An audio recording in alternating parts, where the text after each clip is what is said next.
I want to welcome you all to the Wednesday, January 22nd, 2014 Placer County Transportation Planning Agency meeting. We will begin our meeting with a flag salute. I'll go ahead and lead it. Please join me. I pledge allegiance to the flag of the United States of America and to the republic for which it stands, one nation, under God, indivisible, with liberty and justice for all.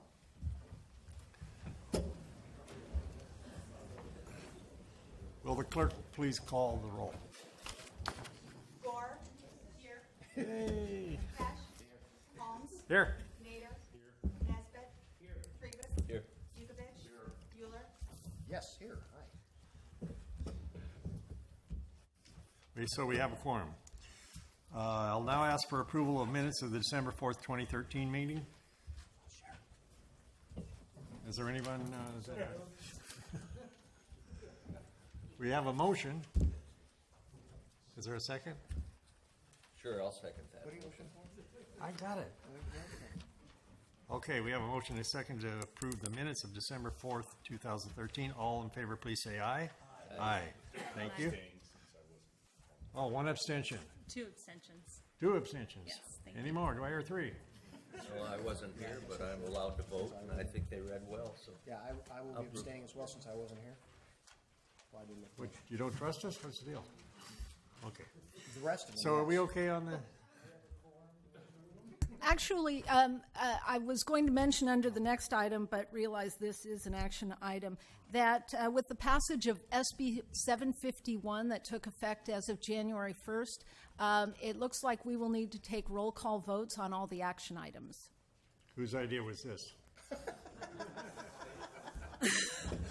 I'm sorry. All right, will the clerk please call the roll on the consent agenda approval? Gore. She just left. How am I doing so far?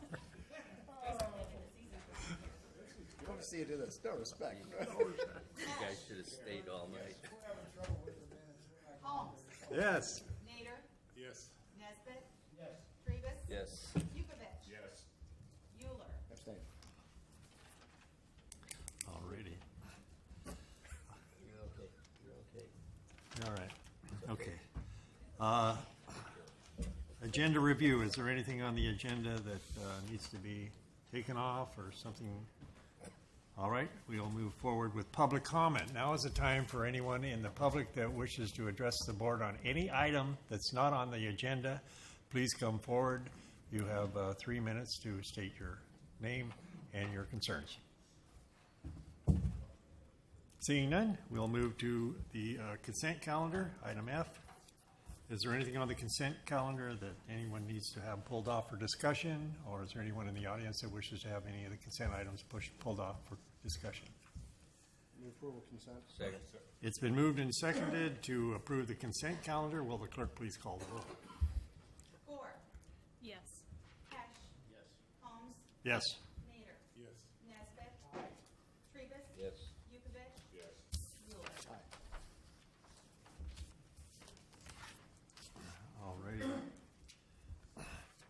Now, we're going to adjourn as the Placer County Transportation Planning Agency and convene as the Placer County Airport Land Use Commission and convene a public hearing regarding negative declaration, initial studies, and airport land use compatibility plans for Auburn Municipal, Blue Canyon, and Lincoln Regional Airports. I'll open up the public hearing and look to our Good morning. David Melko. This is my item. Excuse me, I have a little bit of a cold, so voice is a little bit rough. So today we're asking the board to conduct a public hearing on negative declarations, initial studies, and airport land use compatibility plans for Auburn Municipal, Lincoln Regional, and Blue Canyon airports. Much of the material that's covered in the staff report is also covered in the PowerPoint presentation that we will be providing the board, so I won't be duplicative. And I'll leave that to the consultant to provide that as part of the presentation for the board and the public. I did want to just briefly talk about the public outreach aspect of the planning process. We've done what I would consider a fairly extensive outreach process for this Airport Land Use Compatibility Plan. We held public workshops in front of this board back in September 2012, as well as in August here of 2013. We've held meetings with the pilot associations with the Auburn Airport, as well as with the Lincoln Airport, and we've conducted stakeholder meetings both with the development community and in addition with the pilot association and members, businesses associated around the airports this past summer, both for Lincoln Airport and Auburn Airport. At every point, we have a technical advisory committee, and at every point during the process when a product was prepared and reviewed by the technical advisory committee, that product was placed on our website and communicated to all of the stakeholders that had expressed an interest in the process. So we were constantly getting feedback through the process with respect to these draft products. And many of those comments are incorporated into the planning documents that you have before you today. The plan and the negative declarations were released on December 16th. We went for a 45-day public review period, while for a negative declaration, a 30-day review period is traditional under CEQA. We went with the 45-day period because of the holidays, and given the fact that you have people that like to do other things during the holidays versus reading these fairly extensive documents. As part of the communication of the plan, we sent it out to the stakeholder list, which comprises about 100 individuals. And we also notified all property owners within the airport influence areas for each of the airports. That totals to about 9,200 some property owners. Many received duplicate notices, but they were all notified with respect to today's public hearing and the availability of the document. The public hearing was advertised in the Lincoln Messenger, the Auburn Journal, and the Colfax Record. Those advertisements went out on January 9th simultaneously. The requirement for the ALUC is a 10-day public hearing notice requirement, and so we met that. Lastly, all the information that we currently have that's available today is either posted on our website or will be posted on our website. We did receive a comment letter from the City of Auburn, so that's part of the packet, and Director Nesbitt may want to speak to that later. We did this past, I believe last week, sent letters to the mayor of the City of Auburn, City of Lincoln, and to the chair of the County Board of Supervisors, as well as the managers and the CEO for the respective entities, indicating that we were available as staff to consult with the organization staff and to meet with the elected officials of those entities to brief them on the ALUCP, the Airport Land Use Compatibility Plan. So that went out there, and so we have not heard back, but we may be doing presentations before your respective bodies in the near future. And lastly, I wanted to talk a little bit about response to comments before I turn it over to Miranda Thompson with Mead and Hunt. We've been asked during the course of this public review period about responses to our questions. And normally during a review period, when you have a document out there, you collect all the input and you prepare a response to the comments document. So you have an attachment 2 here, a draft compilation of what we've received to date in terms of comments and with draft responses. We will release a draft response comment 10 days, a minimum of 10 days before the anticipated action by this board in February. And I believe that action is scheduled for February 26th. So that would mean the response to comments document would be out there in mid-February. And that response to comments document would go to all of the stakeholders who have expressed interest and to all members of the public who have provided comments and have provided us an address, written or email. And certainly as part of the process, people don't always necessarily agree with the responses, and so once they receive that response to the comment document, they would be able to communicate their concerns to us as staff or to come to the board meeting on February 26th to express their concerns. The February 26th meeting would be an action meeting for the board to accept the response to comments document and to approve the negative declarations and to adopt the airport land use compatibility plans. That action is scheduled as a tentative action in all of the hearing notices because as a planner, I try to anticipate the future, but I can't necessarily always control it, and so things may always change. But it is noticed out there to the public that we would take action, or hopefully take action on February 26th. And so with that, I turn it over to Miranda Thompson. She has a presentation, but I'd be glad to answer any questions. Just so we're clear, today's public hearing is just to take input on... Take input. Okay, so we're not taking action, we're just taking more information, and the information we gather today will be put in the draft response to the questions. Right. Right. Correct. And we have a sign-in sheet here on the board podium, and we would request that members of the audience that do speak place their name and their address and their phone number and email so that we have that and we'd be able to communicate and provide to them Okay. copies of the documents. Director Hesh. Thank you. I'd just like to make a quick comment. This is probably the best time while people are signing up. Your work, you and your staff's work on notification is exemplary, and it's the best I've heard in a very long time, and I appreciate both of your efforts for the reach out in the community. Thank you.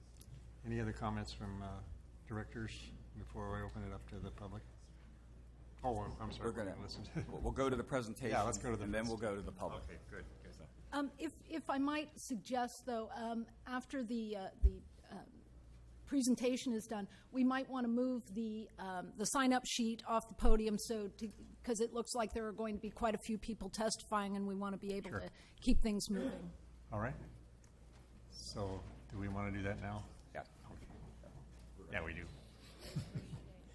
Your signature spot is right over here.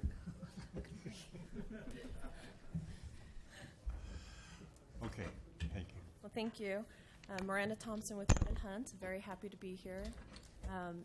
As David mentioned, this is an informational meeting. The purpose of my presentation is to give you an overview of the airport land use compatibility planning update, the CEQA environmental review that was completed, and then an overview of the comments that we received to date. And so I'll start off with a brief overview of the ALUC's roles and responsibilities in terms of airport land use compatibility planning, describe the principal changes in this draft plan compared to those to the policies in the 2000 plan, which is the current document that you're operating from.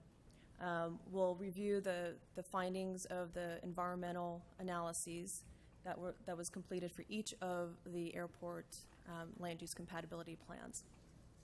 And then provide you with a brief overview of the comments received to date. And as David mentioned, you do have a matrix in the back of your package that identifies what we received so far, but since then we also received maybe another half dozen set of comments from local property owners as well as the City of Auburn. And then we'll describe the next steps. So a quick overview of the ALUC's roles and responsibilities. The Placer County Transportation Planning Agency was designated as the Airport Land Use Commission in 1997, and in 2000 you adopted the Airport Land Use Compatibility Plans for Auburn Municipal Airport, Blue Canyon Airport, and Lincoln Regional Airport. As indicated by state law, the fundamental purpose of the ALUC is to protect public health, safety, and welfare by ensuring the orderly expansion of airports and by adopting land use measures to minimize noise and safety impacts on the public. And you accomplish this by adopting an airport land use compatibility plan. And you also have the responsibility of reviewing airport and land use actions for the affected jurisdictions, namely the County of Placer and the cities of Auburn, and Lincoln. The ALUC also has certain limitations. You have no authority over the planning and design of an airport. You cannot dictate where or when aircraft can fly and what types of aircraft can operate at a particular airport. You also have no jurisdiction over existing land uses, which means that even if there's a land use that does not conform with the criteria in your adopted plan, you can't require that use to convert to something that is a compatible use. Lastly, you have no direct ability to implement the land use measures. The government code requires that local jurisdictions update their general plans and any applicable specific plans to be consistent with the airport land use compatibility plan. But ultimately, implementation of the compatibility criteria that you adopt is handled at the local level by the local jurisdictions.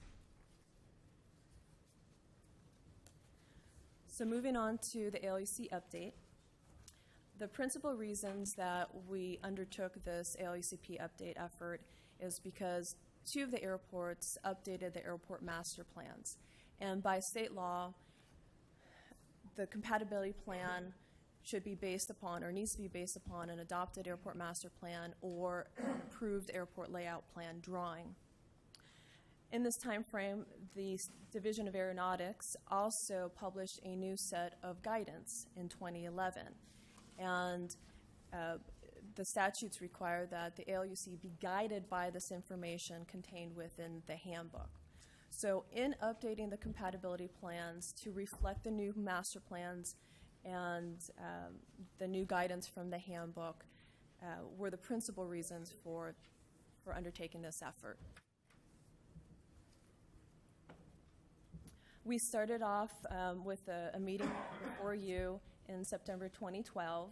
As David mentioned, we established a technical advisory committee made up of local airport and planning representatives from each of the affected agencies. And we developed technical papers and sought their input on specific policy options to be brought forward to you for consideration. We held stakeholder meetings in June and July of last year, and David mentioned where those meetings were held.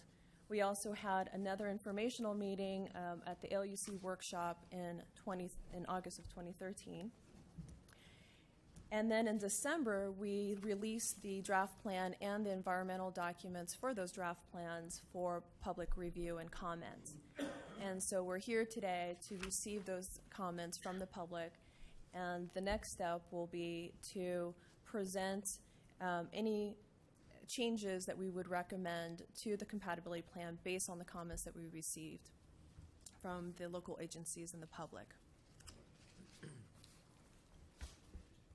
The principal policy changes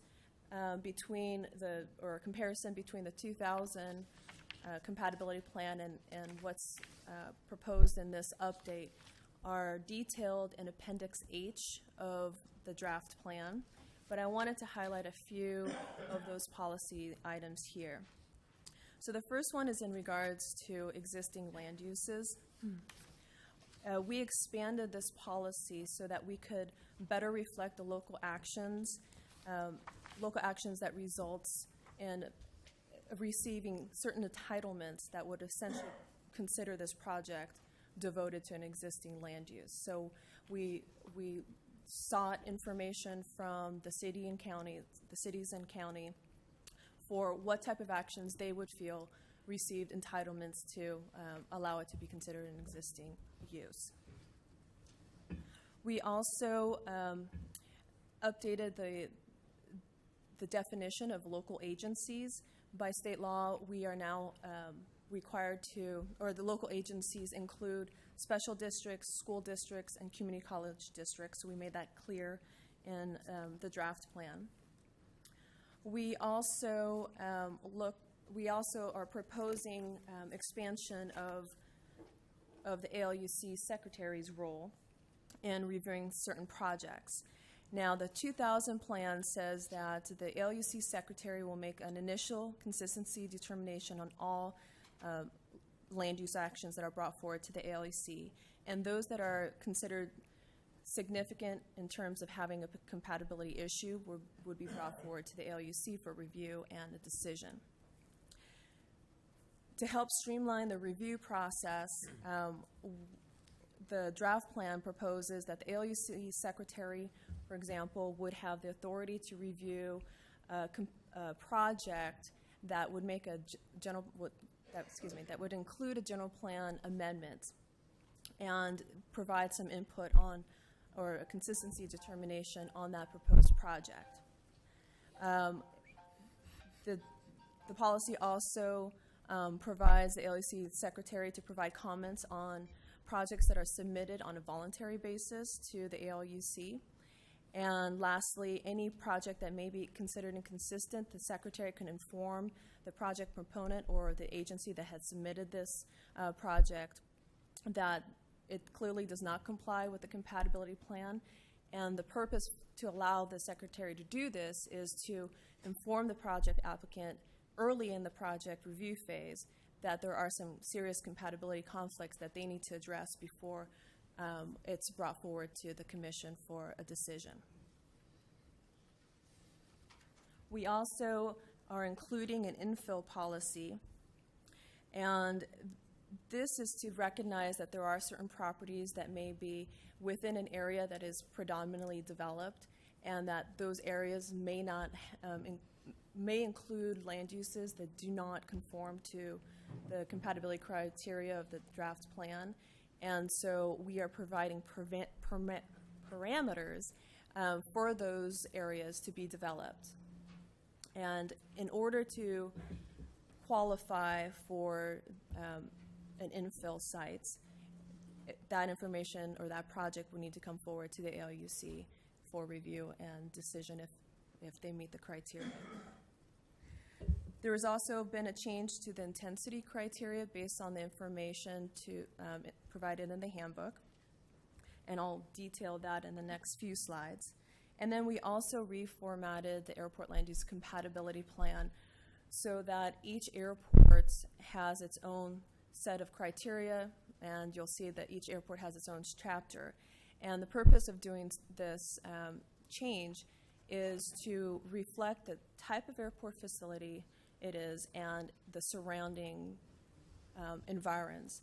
So, for example, Blue Canyon Airport, it is in a very rural area, and so the criteria are different than, let's say, for Auburn, that much of the area is developed. So to acknowledge those differences between the airports, we now have separate plans or separate chapters for each. So with that, let's go into Auburn. Talk about Auburn.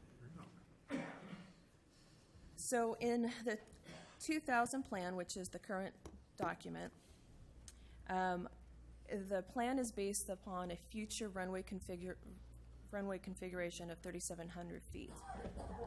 In 2007, as I mentioned, the master plan, the City of Auburn updated the airport master plan.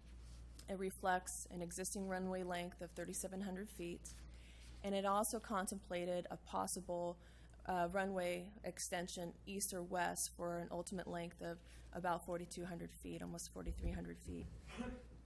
Now, the runway extension was not formally adopted as part of the master plan update, and for that reason, this draft plan is based upon the 3,700-foot runway configuration, because that's what was approved at the local level and reflected in the approved airport layout plan drawing.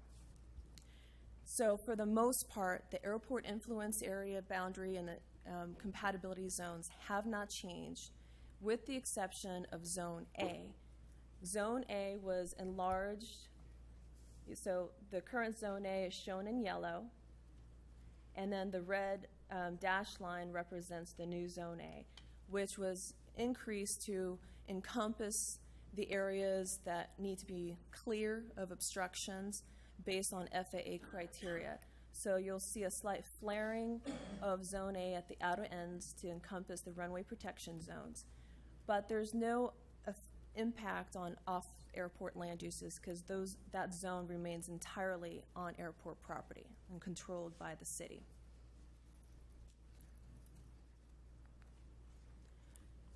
So here's a overview of the compatibility zones, and as I mentioned, they have not changed from what is in the current plan. The only minor change that we did is just to better highlight the special exception provided for the hospital, and otherwise the only change is to Zone A. In terms of the criteria, there's been no change made to the residential limits or to the open land requirements. That, again, is from the 2000 plan.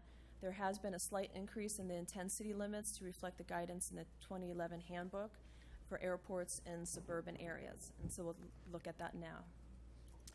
So we have this column here. Well, let's talk about this column represents the compatibility zones. Then these two columns represent the criteria, the intensity criteria in the current compatibility plan. These three columns reflect the information in the handbook, and let me just make note that the handbook information only addresses safety, whereas our compatibility zones address 4 compatibility factors: noise, safety, airspace, and overflight. And then the draft criteria that we're proposing are reflected in the last 2 columns. So you can see that in the current plan, there were 25, the intensity limit on average was 25 people per acre. Looking at the allowable intensities under the handbook, we have a range of, for example, 40 to 60, 70 to 100, 100 to 150. We are proposing to use the low end of this intensity range, so 40 people per acre. Now, just a little history, the reason why the handbook changed, or I should say that in the 2011 handbook, the state updated its information, its intensity criteria, because as part of their review, they looked at the types of land uses that would be deemed compatible with airport operations.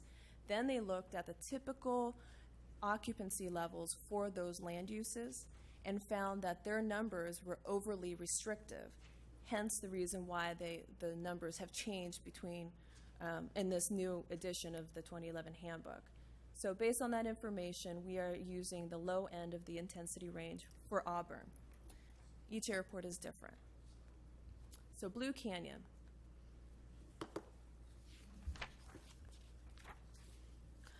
For Blue Canyon, there is no airport master plan, but there is an airport layout plan drawing that was approved by Caltrans Division of Aeronautics for airport permitting purposes.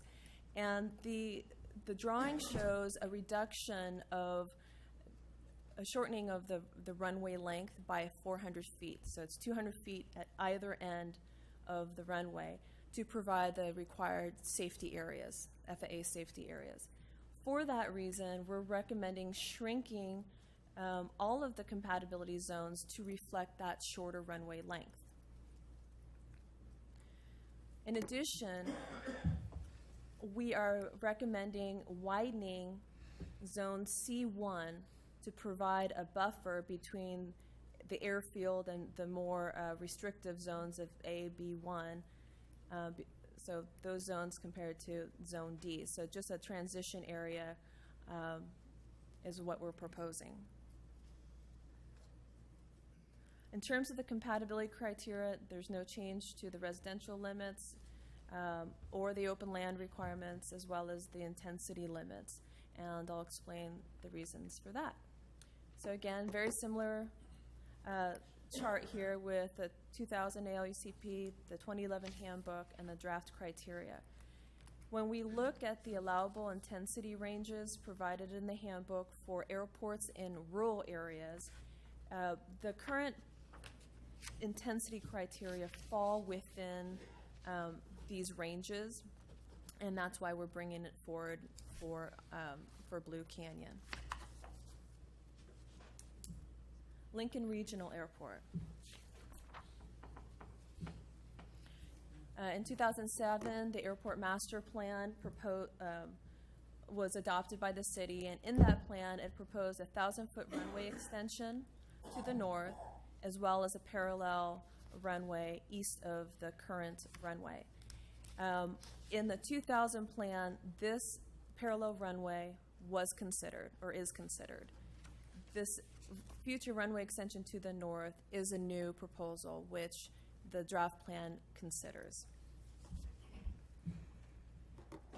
To reflect that 1,000-foot extension, we're recommending that all of the compatibility zones be shifted accordingly to the north.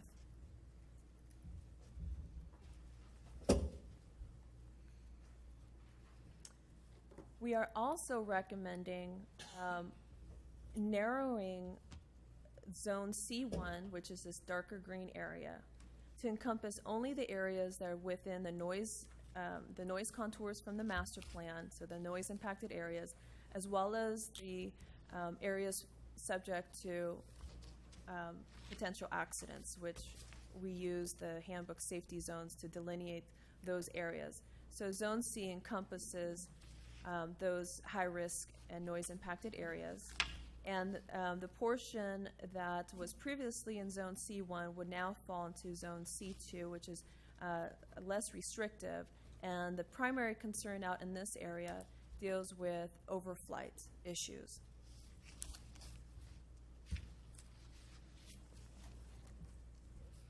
So there's no change in terms of the residential limits because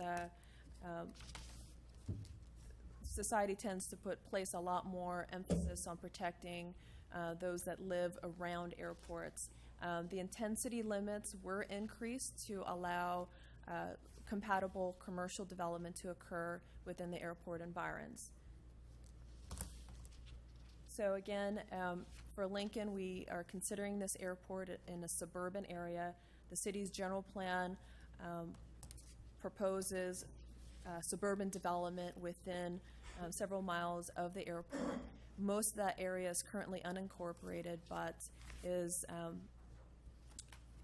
part of the city's sphere of influence. So in terms of the open land requirements, we are looking, so this is again what's in the current plan.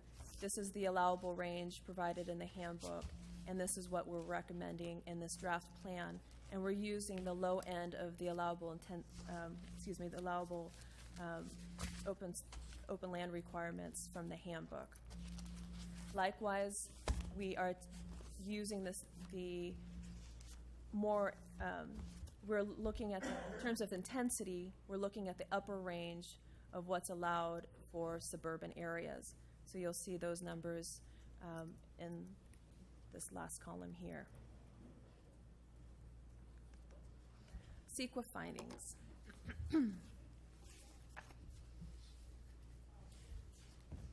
Excuse me one second. So the ALUCP is regulatory in nature. Once it's adopted, the local agencies are expected to incorporate the compatibility criteria into their general plans and applicable specific plans, or take action to overrule the Airport Land Use Commission. So historically, ALUCs did not need to do an environmental analysis of their plans because that analysis was done at the local levels when they did the general plan updates or specific plan updates. But in 2007, the California Supreme Court found that no, indeed, ALUCs do have to prepare environmental reviews of their draft plans because they're basically indirectly influencing how the area can be developed. They don't dictate what types of land uses can occur within those areas, but the intensity of those uses. So we performed an environmental review for each of the draft plans for the 3 airports. And just to emphasize again, this is a regulatory document. We are not proposing any sort of development, whether it's airport-related or land use-related. So the initial studies focus on potential conflicts between the general plans and the criteria, the draft criteria of the compatibility plan. And so the focus is on displacement of future development. For example, if we're restricting residential uses in a particular area, and the general plan allows higher intensities, where are those or how many of those units are displaced to other areas within the airport environs? That's the type of analysis that we conducted.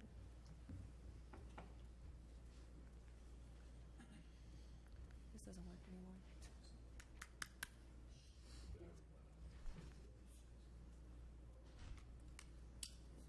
Well, that concludes our. Sorry about this. There we go. Did it work? Okay, good.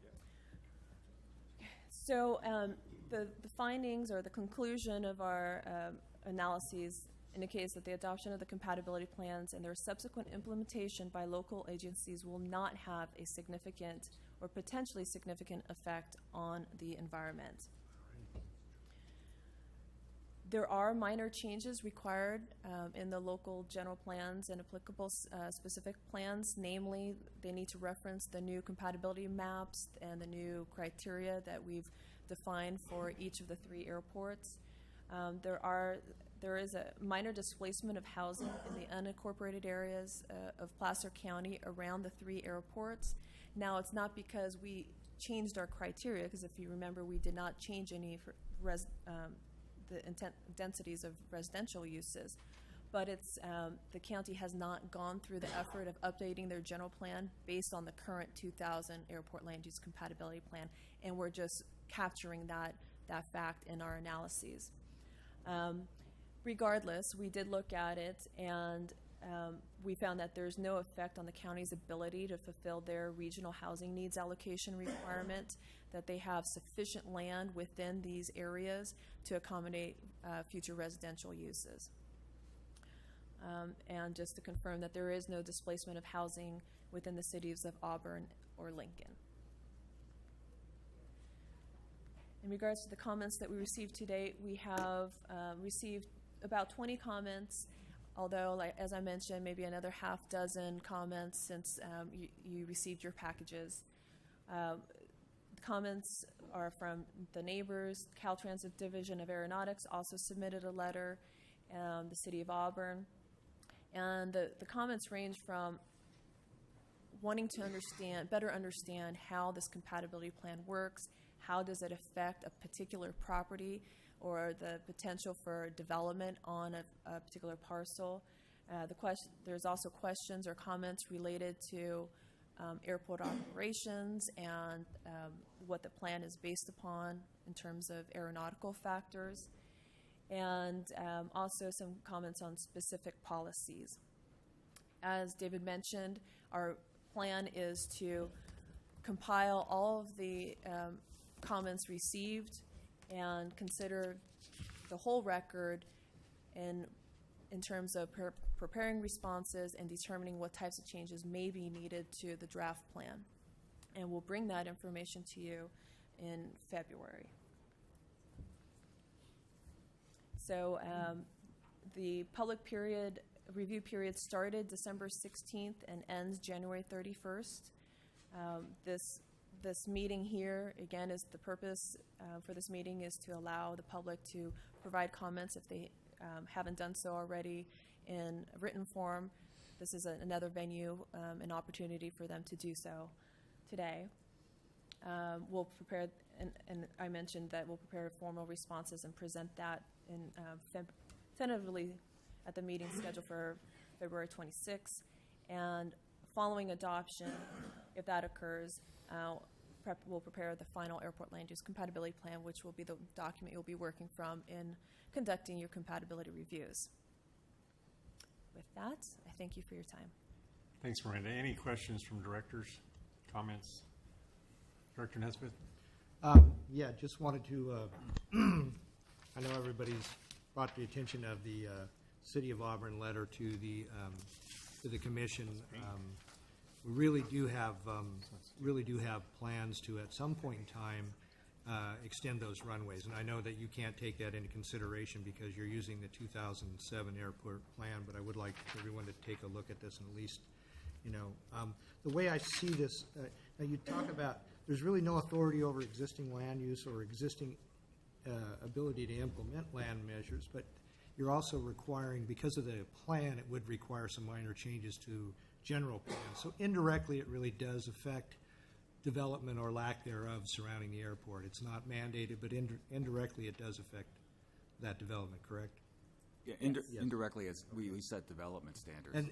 And I do appreciate that you've gone with the minimum on some of the increases in the density, but the handbook, and I've asked these questions before, so bear with me, but I want the audience to hear it. The guidelines are guidelines. There's not a mandate. We don't really have to change those densities, but in order to look like you adhere to the guidelines, you have. We don't really have to. It's a subjective process, correct? That's correct. It is guidance, and if you wanted to have more restrictive criteria, you can do so. And as part of the process, you will receive comments and input from the property owners and local agencies. And then if you could explain maybe, and you've explained it to me before, but for the rest of the audience, there's, the C1 zone extends 10,000 feet beyond the Lincoln Airport. I think it's 5,000 at Blue Canyon, 6,500 at Auburn. Can you kind of explain why those differences exist in that C1 zone, in that compatibility zone? So the compatibility zones for each of the airports considers 4 compatibility factors: noise contours, safety zones, airspace protection, and overflight areas. So depending on the types of aircraft that operate at an airport, the frequency of aircraft operations, all of those are considered in developing each of the compatibility zones. And Zone C1 in particular deals with the areas that are routinely overflown by aircraft, where there are also some noise interference, not necessarily noise impacts, where they're in a noise contour, for example, and also within some of the safety zones, the outer safety zones provided in the handbook. So those are the factors we considered. Thank you. So again, it's sort of an subjective interpretation on your part because of all of these circumstances, correct? We are correct. We are looking at the aeronautical factors to establish the zones, and then the ALUC has the ability to modify those zones, provided that it can be justified based on the aeronautical operations. And then, again, once some sort of a development is approved within these compatibility zones, any expansion on that existing development, is that exempt? It is not exempt. So let me clarify, if there's an existing incompatible use and they wanted to expand their facility, they would be subject to the compatibility plan. But if there was a fire, for example, they would be able to rebuild at the same intensity that they previously had. Great, thank you. So based on if these guidelines are adopted based on these guidelines, Auburn, obviously we've got the county, we've got a lot of residential areas on our airport, and we've always, there's always a balance between what we feel is incremental encroachment on our flight zones, our compatibility zones, and then the rights of the development in the residential areas. So based on this plan, if we go to increase that runway and most of it goes to the west, what's the likelihood of us getting it approved? I'm sorry, can you repeat the question for me? Likely, who will approve it? If this draft ACLUP is adopted, and Auburn wants to come and try to amend the plan, but what's the likelihood that that runway extension would be approved with this existing plan? Or there would have to be an amendment before we'd ever get the extension approved. Right, there would have to be an amendment to the airport land use compatibility plan, and the compatibility zones in order for us to get approved that runway extension, correct? The compatibility plan would need to be based on approved plan at the city level. And so if you were to amend the airport master plan and go through the CEQA process, then that would provide sufficient basis for the ALUC to update its plan to reflect that runway extension.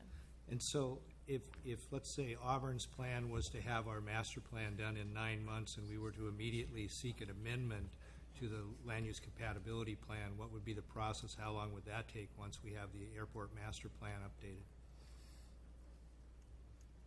Let me weigh in.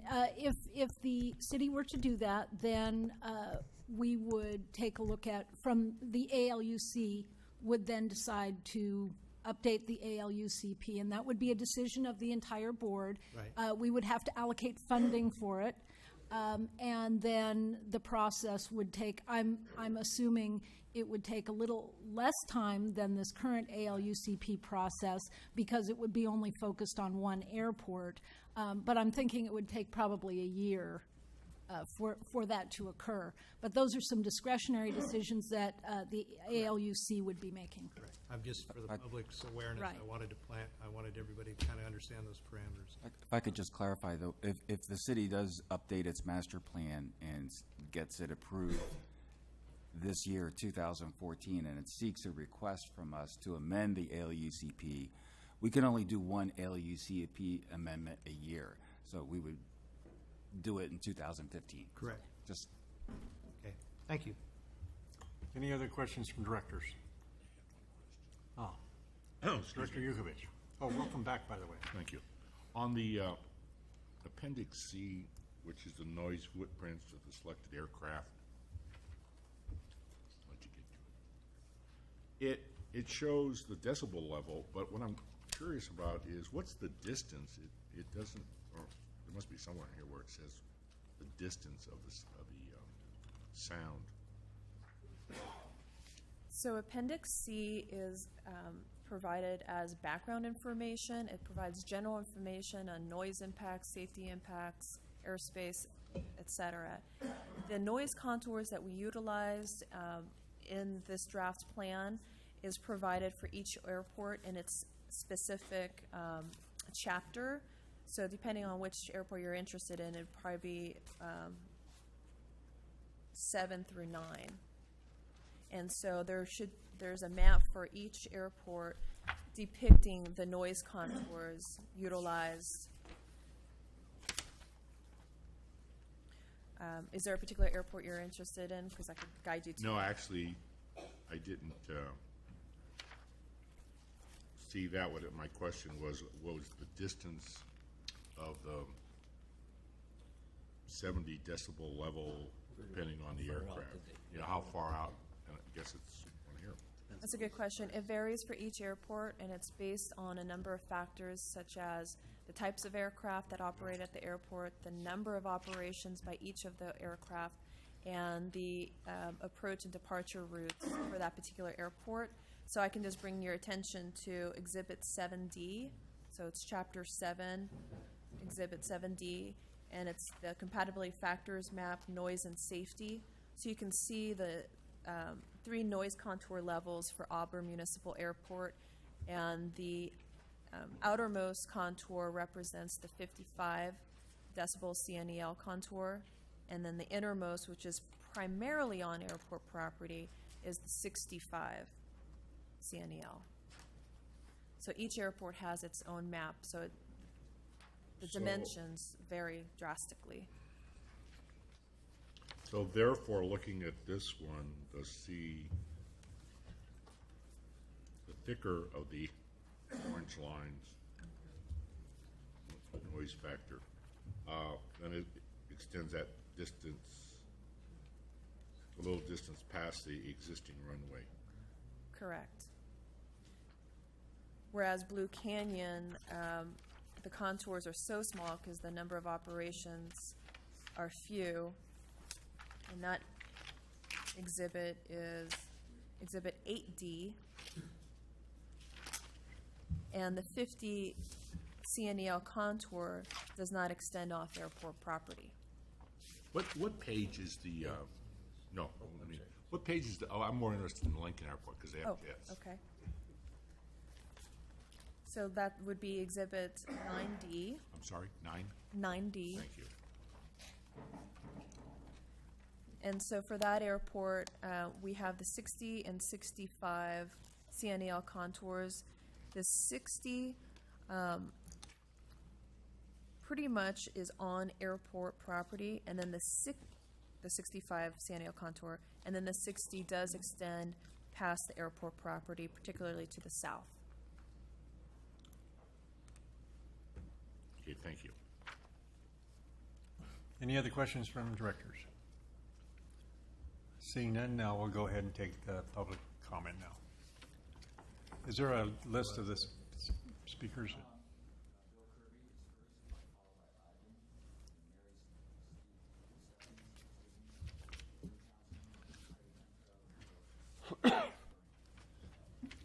Thank you very much, Mr. Holmes and members of the board. William Kirby, I'm a member of the Auburn City Council, and I've been a pilot for 35 years. I would like to bring your attention to the letter the City of Auburn did send to you. We are updating our master plan. It's 14 years old. It will be done this year, and it will include an airport expansion, and that's what our letter clearly says. The Auburn Airport's the city's greatest asset. It's been their continuous operation since 1937 for 77 years, and it really is an economic boon to the community, both city and county. I want you to consider that we are going to be expanding the airport, or asking for an expansion of the runway in our master plan. We need it, the community needs it, and the economic factors in the area also dictate that it's appropriate. The city and the county will both benefit from this. It was something that was discussed in the master plan of 2000. It was unfortunately not added, but it's definitely something that we're going to be doing. And I would like you to consider leaving the restrictions that are there now in the C1 and the B areas instead of going with the new ones, because they will affect economic development in that area.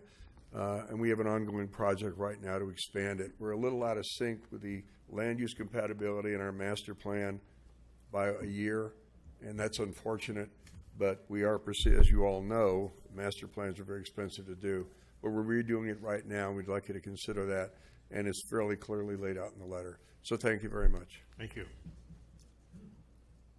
Who's next? Next speaker. Here he is. Morning.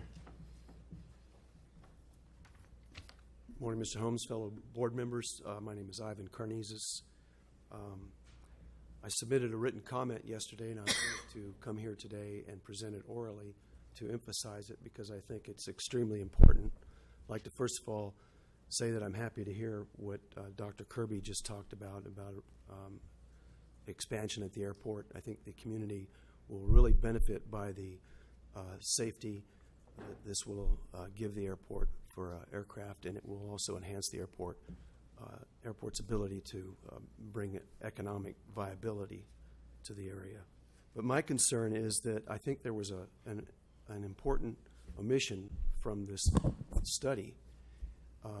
A few years ago, there was some interest in some land development that I really felt strongly as the former airport manager about, that the supervisors were using the existing plan that didn't seem to indicate the amount of traffic that flew over this particular area that was under consideration for development. And it was because there were some new approaches that were introduced to Runway 7 that weren't in the old book.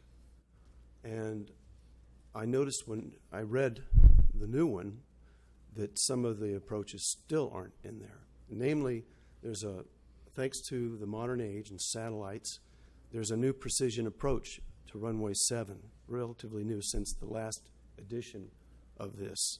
It's not mentioned in the book. Now, the significance of that is that aircraft can now fly into the Auburn Airport under much more extremely diminished weather conditions, low visibility. Now, you might not think that that would happen very often, but people have to practice this, just like a hunter has to go out and practice shooting to stay good, or an athlete has to practice to increase his proficiency. Pilots need to practice their instrument approaches. And so even during good weather, you will find pilots practicing this precision approach. And it's such a nice approach, it's almost to the same degree that I flew approaches in the military in the 1970s in bad weather. It's a good approach, and it's all synthesized with GPS satellites.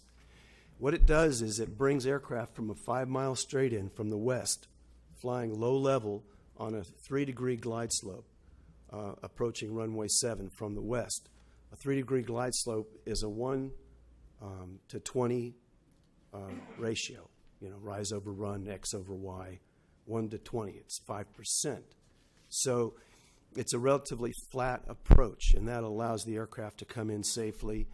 And when it sees the runway environment under low visibility conditions, the aircraft the pilot can transition from flying off of his instrument approach to seeing the runway and landing quickly. If the pilot is flying into the airport and the wind conditions are such that he should not land on runway 7, and most landings at this airport are runway 25, the wind generally comes in the afternoon and evenings from the other direction, the pilot will want to do what's called a circling maneuver.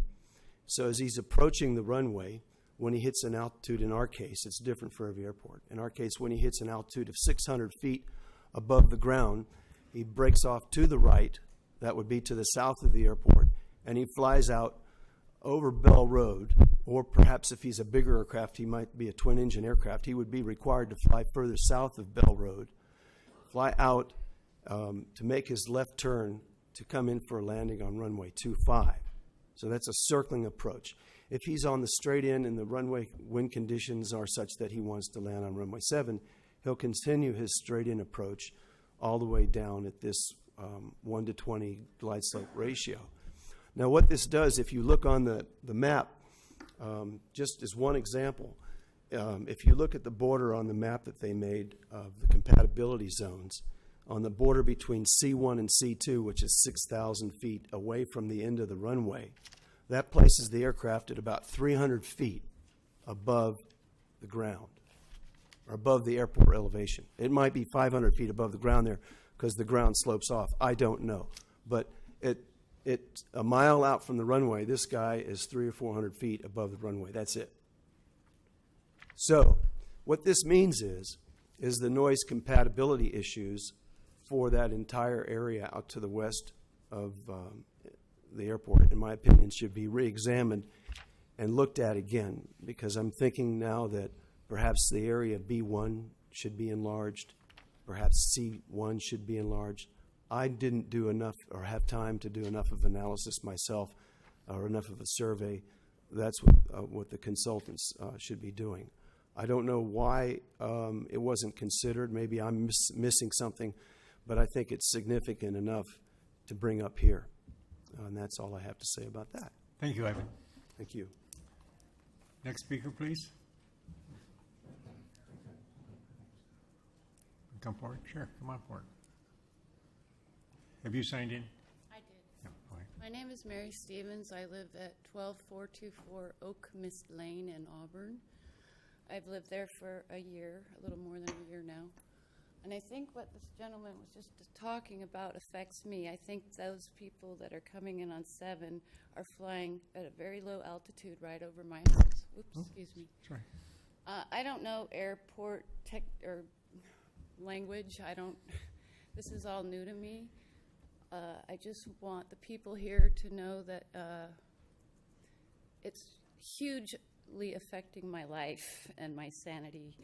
And I know I'm the idiot that bought by the airport. I'm sorry, and I'm really sorry for me.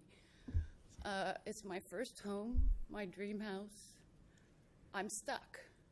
I feel like the things that you guys are deciding here now are going to affect my property value and my sanity. I can't open a window. I can't let fresh air in. I can't have company in my backyard to have a barbecue.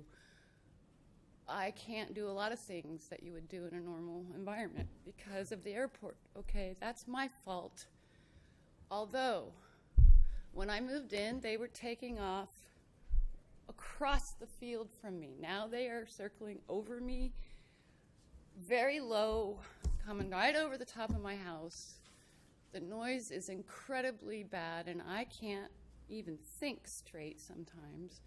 Okay, I'm a little bit of a nervous person anyway, but not that bad. Okay, I'm not mental. I'm affected by it. It affects my sleep. The other night, my husband and I were sitting watching television, and a helicopter came up from the hillside, commando style, and had big, huge spotlights shining right in our windows. Okay, this happens a lot. They're training at night over our heads when we're trying to sleep.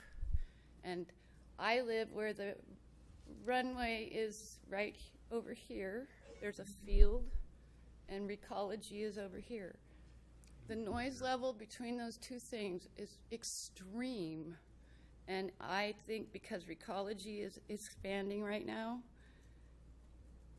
and now you're talking about airport expansion, and if you talk about expanding the runway westward, I believe that would be right directly towards me.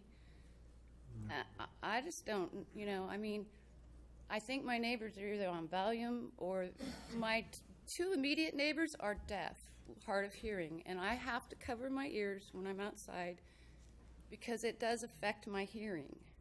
It's really, really loud sometimes. Some planes are really considerate and they glide over quietly the best they can. Others are really rude and they come up out of nowhere just doing circles and crap. I don't know. It's more than I think is fair for people to have to live with. And thank you for listening, because I'm just one little person, but please consider those little people on the ground. Thank you. Thank you. Next speaker, please.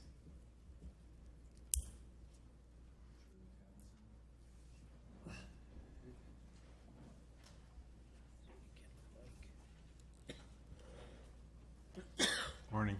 Hi, members of the board. My name is Heidi Temko, and I'm a resident of Christian Valley. I've lived there about 28 years.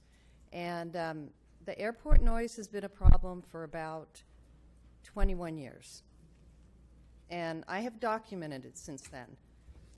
This is the first notice for this meeting is, I believe, the first notice I've actually received, despite the fact that I have spoken to many people at the city and the county levels, and recently met with Bridget Powers and a representative of Jennifer Montgomery regarding the issue of noise over our residential area.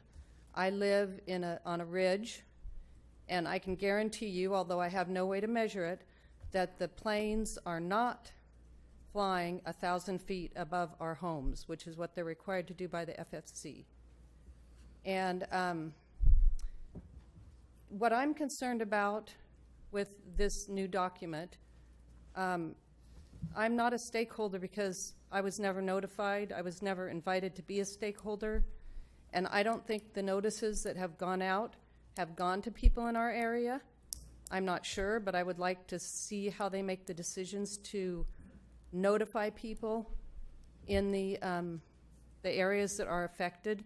We're east of the airport. I'm not sure exactly as the crow flies or as the airplane flies, exactly how far. But we are very much affected. And I believe, and I'm not sure about this, that it is mostly because of training exercises and people that are doing touch and goes. And there's no documentation of that, so I have no way of knowing for sure, but I have seen the same planes circle around. So I know there's some of that going on. I understand they have to train, but to do it over residential areas is not okay. It's not compatible. And I just don't feel like over the years that these issues have been addressed. They're not, I don't think, addressed in this plan, although it appears they're not, although I can't say I've studied the plan extensively. So, and then I would also just like to say that I think they need to do a much, much better job of notifying residents and making them aware of the process and any input they could have. So thank you very much, and I hope you consider this. Thank you. David, what is the requirement for sending out notices? Well, It's on by parcel? the legal requirement is to publish a notice in the local newspaper. We went beyond that, and these plans identify airport influence areas, which is about a 2-mile boundary around each airport. And so working with the county, we used the county's property owner database and mailed notices to all property owners within those airport influence areas. And as I mentioned earlier, there's like 9,500 people, or property owners, that were notified. There is not a legal requirement to do that. Right. The legal requirement is to notice it in a newspaper of record within the airport influence area. And so, but we took the step beyond that to send the notices out. Within a 2-mile radius? of the Yes, airport. right. Okay, Yeah. so that's how it was decided. That's And- why you got them this time, the notices. Was that previously the standard? Do you know? I'm curious. Well, there because- was, I was not around as part of the 2000 plan development, but if in the 2000 plan, it indicates that we mailed notices out to property owners within the airport influence area. I don't know how extensive that list was, but the plan speaks to the fact that we did that back in 2000. Okay, thank you. Thank you. Next speaker, please.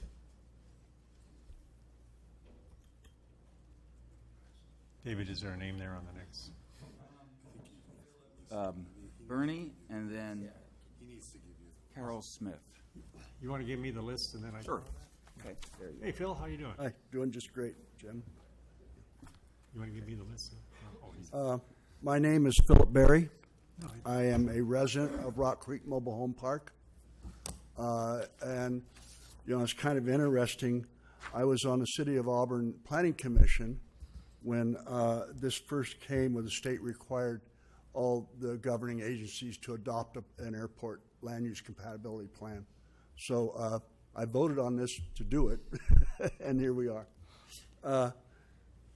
And I have a little sheet here, so I'm just going to start with what I handed out, and then I'm not going to talk very long, but and I'll just start. It has become apparent to the residents of Rock Creek Mobile Home Community that the pilots using the Auburn Airport are not observing the airport's rules concerning takeoff. These rules require pilots to bank 20 degrees to the left upon takeoff. And this is from runway 25. It's not believed that they are doing this deliberately, but rather do not know of the rule. This action has created a situation where the noise is not tolerable by the 350 residents of Rock Creek. To abate this noise, we believe it can be eliminated by the City of Auburn putting in place 7 informative signs. I don't need to list the information, but there's the places. But I have 7 locations. Went out and toured it. 7 locations to place signs of a significant size to attract people's attention, not a little 8x11 sheet. And that's that part. Secondly,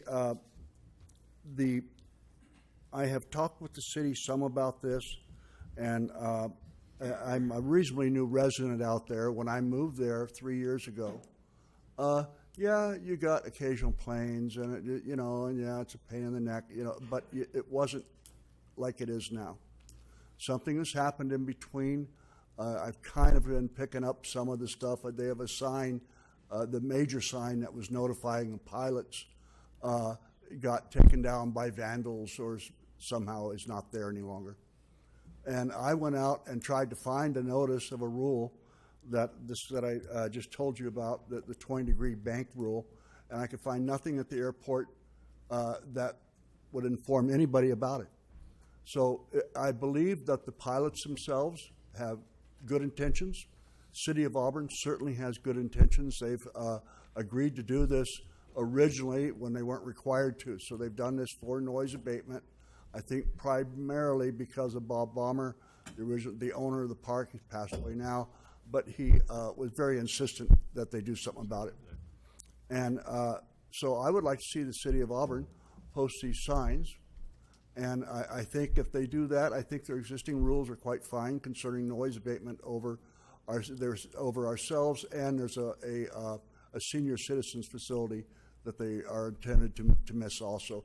If they miss the senior citizens facility, they are missing Auburn. They are missing Rock Creek Park for sure. So with that, that's my comment, and hopefully by the way, this is not an FAA rule that they can be fined over. It is an FAA rule that they do it, but it's not a finable or citable offense. And it may be that possibly the City of Auburn City of Council could consider passing an ordinance, making it something that's more effective. But when you are I say I'm a senior citizen. I shouldn't say when you're a senior citizen. I am one of them. All right. There are people out there, and just imagine your mother or father, and they're 80 years old. Because of medications or their life or whatever, they don't sleep at night. And boy, many senior people do not get to sleep at night. They sleep in the daytime. On Saturday mornings and Sunday mornings, the noise is horrendous. If you're outside, plane comes over, you stop your conversation and waiting for it to go. It's like living next to railroad tracks almost. And they're very loud. You can tell the age of the plane by how loud they are. The older planes are straight muffler. They do not muffle anything. Most of the newer planes are pretty nice. And so it was suggested by the airport manager that the pilots doing this were visitors. Well, let's inform them about it. Let's put up some signs to tell them what they're supposed to do. And the number of planes taking off that are doing it is like most of the takeoffs go directly right over the heart of Rock Creek Mobile Home Park. So I'd like to see something done about it. Thank you very much. Thanks, Phil. Is there a Drew Townsend? Did Drew get a chance to speak? I've got another speaker that's on the list just before you. So, Carol Smith.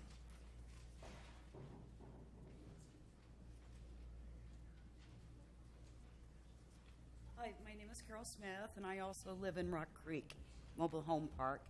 The planes that take off from the airport go directly over, matter of fact, mine, his, and, just a few of us. We cannot talk, like Phil said, we cannot have a conversation. We have to turn the volume up on our TV if we're trying to listen to a news program. And I have a scanner that a few months ago, I went to the airport scanning thing when the planes were taking off. I did try to go outside and try to get numbers off the planes, but you can't see it. I had a list of times they were taking off, and I'd run outside, try to get it, but, to no avail. In one particular time, I was doing it for several days, there was over 40 planes that took off almost less than a minute apart and came over.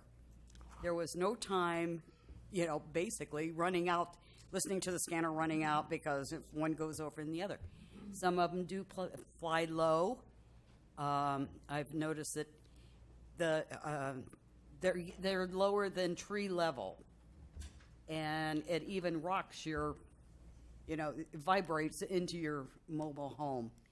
So anything they can do, I've been trying to figure out exactly when they take off from runway 25 and come down, and whether it's hard to tell by, these photos, whether it comes straight down Shale Ridge Road from the end of the airport, because the thing does say 20 degrees left bank at the end of the runway.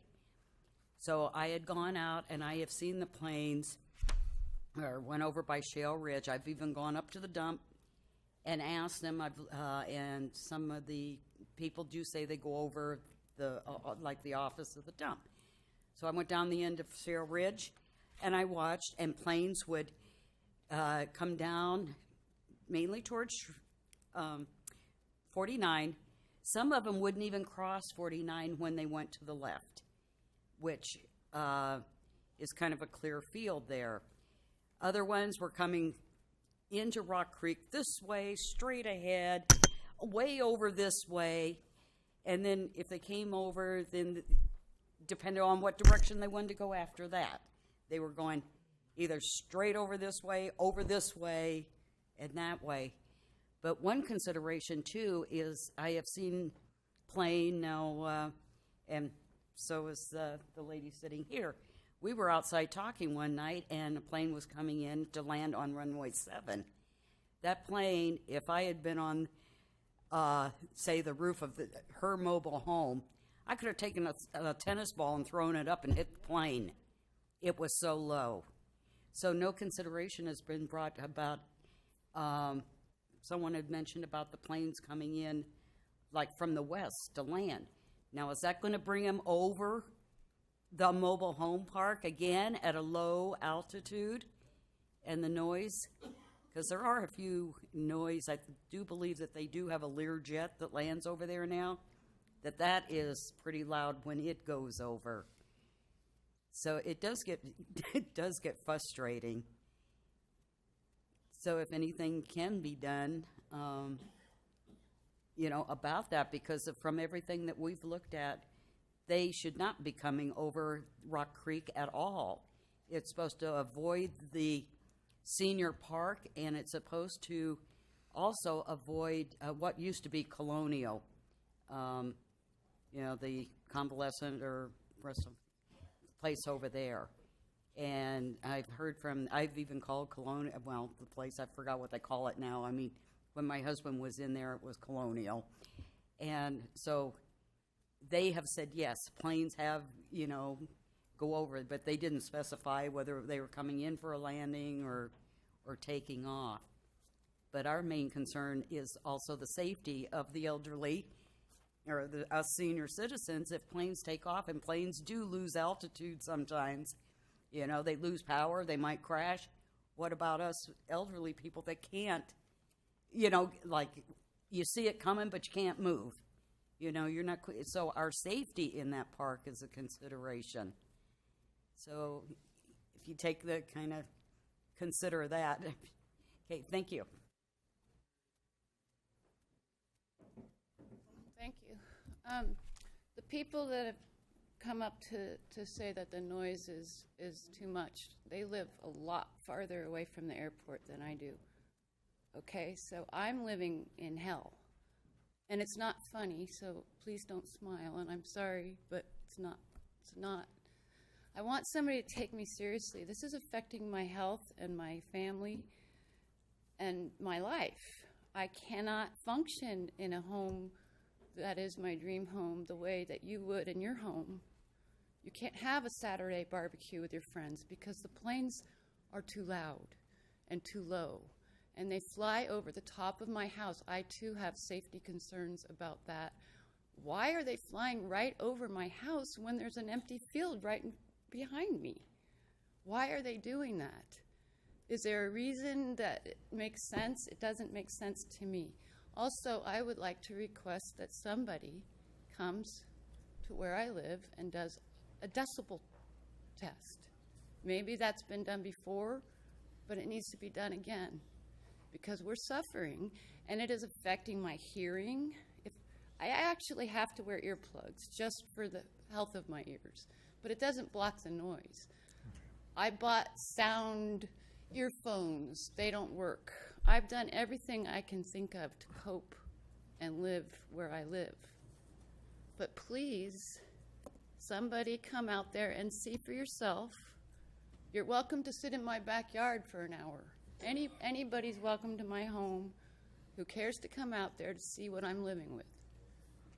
Your comments have been taken down. Thank you. You. Scott Christensen. Good morning. Morning, Scott.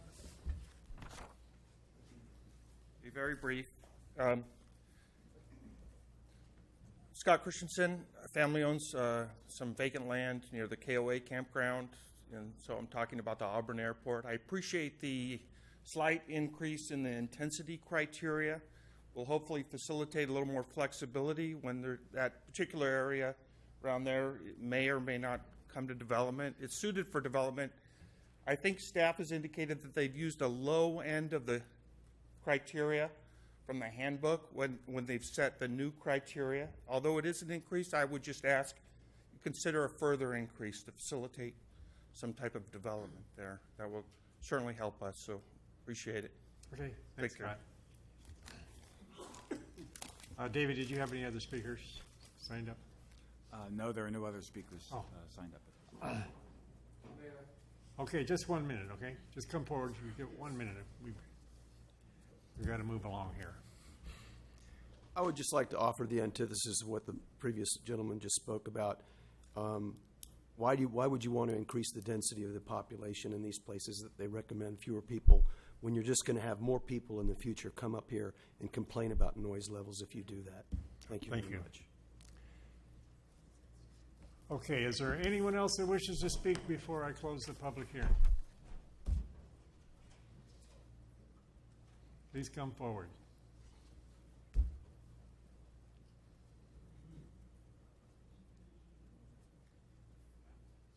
Just say it. You can just actually your name and the. Good morning. Good morning. My name is Mother Abbess Isihia of the Russian Convent of Our Lady of Vladimir. And I was not expecting to speak. I just wanted to find out what the issues were. I am interested because we have noticed we're in the Lincoln unincorporated area, and we are a small convent. And as I've heard other speakers say, that there are increased activity of aircraft. And the type of activity is questionable now, and we're wondering who are the pilots, what kind of aircraft, and what business do they have in the area between Auburn and Lincoln. We have noticed it, and we are concerned. Where are you getting the funds to expand the airport? Are you getting any federal funding or benefits that we may not know about? Are there other training going on, like with Homeland Security? And is it encroaching on the privacy of the citizens? Because as you can tell, a personality of a car driver, you are now beginning to tell the personality of an aircraft flyer. When people are out watching, they are reacting, and they make a very sharp turn or however else, to show that they are not very happy of you looking or noticing. And so I think it's indicative that speakers they're very apologetic, but I think some strong questions need to be asked. There's a lot of night activity because we can see the lights of the aircraft much more than during the day. The daytime is very difficult because after they reach a certain altitude, it's much harder to see the aircraft. There are much more aircraft circling the region over and over and over for hours, especially between 7 could be to 1 a.m. Who is flying? How much are they paid? And how much gas is used, and are the taxpayers paying for that? Are these county aircraft, state aircraft, federal aircraft? These are just questions that do come up. So we'd like to have that addressed, and what are the FAA regulations of how low they can, because they do circle, I would say within our parameter, about 3 or 4 properties, very low, as if they were inspecting our properties, not just once, but they can fly over 3-4 times. Very, very different activities rather than bringing an economic boom of traffic, commerce. There's other activities that are questionable. So I'd like to have those addressed in the February meeting. Thank you. Thank you. Ma'am? Yeah, I get you. Anyone else have a comment before the, seeing none, we'll close the public hearing. Any other comments from directors? Can I ask a question? Well, sure. I'm still on this sound thing. On your airport maps where they show the grids of the various sounds, decibel levels, are those actual field tests, or is that just you just take the standard plot and set it down and say, well, this kind of aircraft produces like you show in the graph? Did anybody go out and actually do decibel readings on these? Some airports will do decibel readings. For that particular chart, I believe the source is from the handbook, and it is. Is this, I'm So sorry, it's not in Appendix the C. field. I mean, it's just. It's not in the field. Okay, so what some of the people were saying about sound levels, this chart may say, no, it's not that loud, but in actuality, we don't know because nobody's been out there to test the sound levels. Okay, thank you.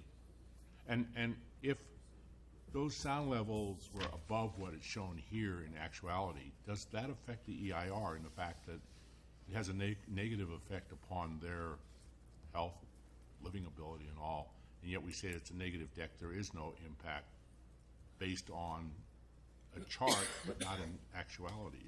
Wouldn't that affect the EIR? It would affect the EIR for the master plan because these types of questions are related to how aircraft are operating at a particular airport and any future development proposals of an airport. And as part of that airport master plan update or process, the CEQA, a CEQA review analysis is also required for that project. And those are the types of issues that are addressed in that particular plan. For the ALUCP, that's why it's based on an adopted plan, because those issues have already been sorted out. So we're looking at it from a regulatory standpoint. Yeah, but the problem I have is correct me if I'm wrong, what you're saying is you're taking a standardized graph of sound, placing it down on an airport and saying this is the way it is.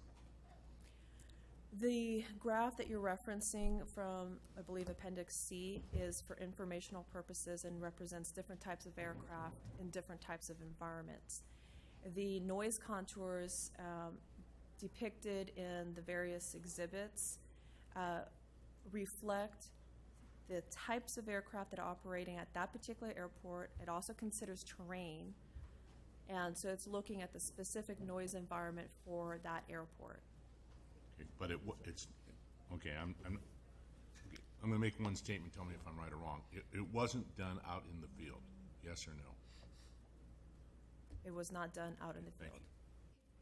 If I might clarify, as I understand it, it was done as part of the airport master plan by the jurisdictions, but then our information is based on those actual readings taken from the master plan. We did not do our own readings separately. Maybe that clarifies it a little bit. Right, but how old is that master plan? I believe they're both 2007. Okay, thank you. All right, any other, Just a final comment to ask both the commission and our experts to consider this letter by the City of Auburn, and also to consider the testimony of the gentleman talking about the glide paths on instrument, and take that into consideration in the final plan, please. Thank you. any other comments? Director Nader. I think the testimony that we've heard today clearly creates a challenge for us in that trying to make it a workable situation between people and airports is a challenge. I live probably 3 miles from the airport, and on a Saturday morning we have a particular pilot who likes to rev up his plane, and I've talked with the airport users group, and they think they know who that is, and they're going to talk to them. But I think it stresses the importance that, as someone mentioned, being next to an airport's being like next to a railroad track, and there's just some unintended consequences that have to be dealt with. But I think it stresses the importance of there being good communications between people that use the airport and people who live in the area. And I think what's happening here is there's not the outreach that needs to be done to help figure out ways of lessening the impacts, particularly as this one lady said, her life is turned upside down. And I think that it's incumbent upon the people that use the airport to be reaching out to their community and working with them. And obviously we can't make it perfect, but we should be able to try to lessen the impacts because, as I say, I live 3 miles away and we have issues. So it's not something you're going to be able to make perfect, but we ought to be working together in a collaborative way to make it so it's not a total impact on one group over the other. Thank you. Alrighty, we'll go ahead and move to item H, the project review fee schedule update. We're still convening as Placer County Airport Land Use Commission. David? It will be, David Melko will be presenting this item as soon as everybody's gone. Name on the list so I could be getting your mail. I was not informed enough to make any comments. It was an action item? Oh, the hearing wasn't an action item. No, it's just taking comment. That's all right. It's your first day on the job. I mean, come on. Yeah, it's okay. She was here last week. Oh, she was? Oh. You should know this stuff. I guess so. You want emails? If you got one, that would be great. Okay. You get a racetrack, I get an airport. I'm surprised you didn't know. Placer County want to take over our racetrack? We'll give it to you. No room for us. You have room for a school at the racetrack? Okay. The airport? Okay, thank you. Got your name. Been there, done that. Okay, are you ready to go, Mr. Malcolm? I'm raring to go. Raring? All right. Well, let's take flight. Okay, so today we're asking this is a project review fee schedule update. So we're asking the board to approve Resolution 1401, updating the fee schedule for the Placer County Airport Land Use Compatibility Plan Project Compatibility Review. Just by way of refresher, under state law, the airport land use commissions are allowed to charge project proponents for the cost of project reviews. The fees have to be based on reasonable estimated costs of providing this service.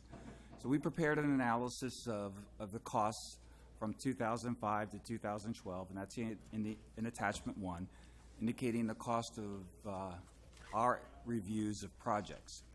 And in a nutshell, our costs have far exceeded the fees that we have collected over this period.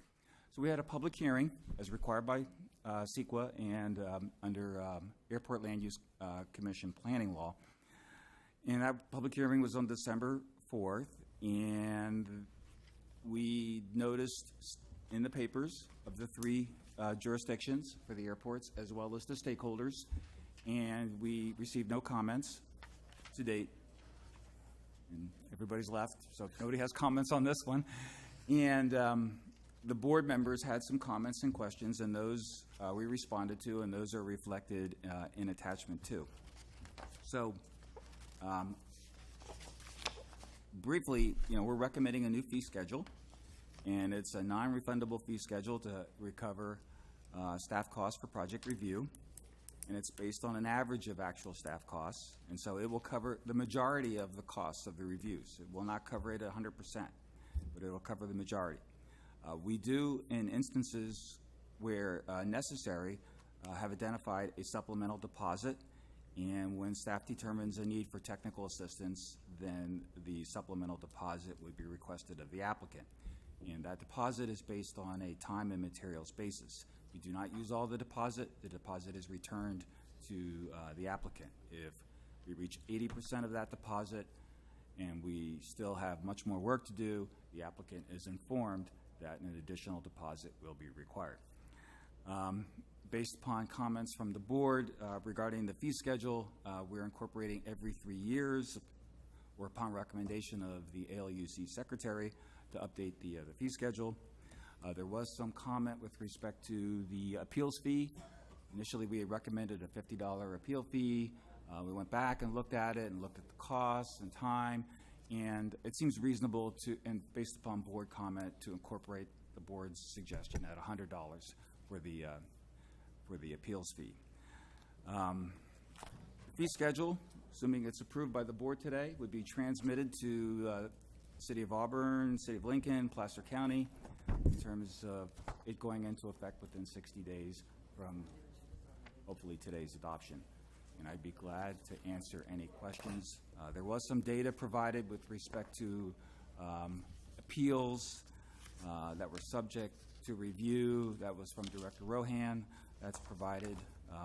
We went back and pulled that data, and so I'd be glad to answer any questions. Any questions for any directors? Seeing none, is there anyone in the audience who wishes to address the agency board on this? Seeing none, we'll bring it back for a motion and a second. I'll make a motion. I'll second. That we approve resolution number 14-01. Okay, there's a motion and a second. Will the clerk please call the roll? Gore. Aye. Pesh. Yes. Holmes. Yes. Nato. Yes. Nesbit. Aye. Tribus. Yes. Yukavich. Yes. Euler. Aye. Thank you. Our business having been completed as the Placer County Airport Land Use Commission, we will now adjourn and convene as the Western Placer Consolidated Transportation Services Agency. We have one item, a consent calendar. Anyone who wish to pull anything off the consent calendar for discussion? Anyone in the audience wish to pull anything off the consent calendar? Seeing none, we'll bring it back to the board I for move approval of the consent calendar. Second. moved and seconded to approve the consent calendar for the Western Placer Consolidated Transportation Services Agency. Will the clerk please call the roll? Gore. Yes. Pesh. Yes. Holmes. Yes. Nato. Nesbit. Tribus. Yes. Yukavich. Yes. Gotta get used to this new system. All righty. Thank you. Now, having completed our business as the Western Placer Consolidated Transportation Services Agency, we will convene as the Placer County Transportation Planning Agency and go to item J, Federal Legislative Platform for 2014. Yes, good morning, Chair Holmes, members of the board. I'll be brief. This item is to adopt our federal legislative program and to authorize staff and our federal advocates to to represent these positions. To summarize what is shown on attachment 1, essentially the recommendation is that we stabilize federal funding. At this point, the federal transportation dollars are, there's a shortfall of over $8 billion, and if something isn't done about it, not only will we not get additional projects, they will actually be cutting some of our road and transit dollars, particularly road maintenance. So that would be a high priority. Also reauthorizing the federal transportation legislation. The current one is known as MAP 21, which is Moving Ahead for Progress for the 21st Century. That expires this September, and it is, if it isn't reauthorized, that also cuts off the flow of dollars for our federal transportation projects. There are recommendations that we seek funding for the Placer Parkway and the I-8065 interchange as our high priority. Also supporting funding for rail in terms of the third track that would add a service on the Capitol Corridor to Placer County, as well as supporting local projects that jurisdictions are putting forward in their own legislative programs for funding through federal sources. Staff is further recommending these positions be forwarded to our federal advocate, who is actually, the firm is called Federal Advocates, and for Chair Holmes and I to represent these positions in a trip back to Washington that is scheduled in February. So with that, happy to answer any questions. Any questions from directors? Any members of the audience wish to address the board on this? And this is an action item, is it? Yes. So The chair will entertain a motion to. One, two. All right, it's been moved and seconded to approve items, the federal legislative platform for 2014.